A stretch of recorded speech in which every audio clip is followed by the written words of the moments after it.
Во двата председателски мандата, утрово не пробуди веста за трагедијата. Барак Обама Секое пукање загрижува. се справи со најмалку 12 инциденти со огнено оружје, Денес сме со скршени срца. а во последно време со комбинација на пукање и расизам. Не може да очекуваме промена во расните односи преку ноќ. Но некои токму тоа го очекуваат од првиот афроамериканец на чело на државата. Чихана Хокинс ќе гласа по прв пат на следните председателски избори. Луѓето мислеа дека кога Обама ќе дојде на власт ќе се залага само за афроамериканците, но колку стори за нив?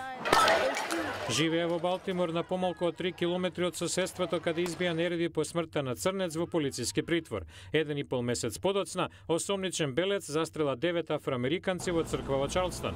Истражување од 2014 покажа дека иако поделбата е се помала, бројот на загубени животи од огнено оружје кај црнците е двојно поголем од белците.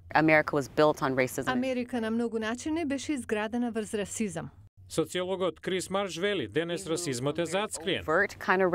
Опасен и подмолен. Потешко се открива и разпознава.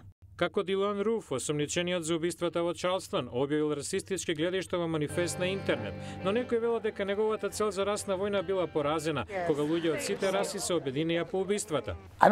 Председателот Обама самиот не може да го реши расното прашање, исто како и контролата врз огненото оружје. Корнел Брукс е председател на НААЦП, најголемата и најстара организација за одбрана на граѓанските права. Вели, решението е меѓу обичниот народ. Не е доволно да дискутираме и развиваме теории. Треба да се бориме на терен против предрасудите и нетрпеливоста, например во школскиот систем или во вработувањето.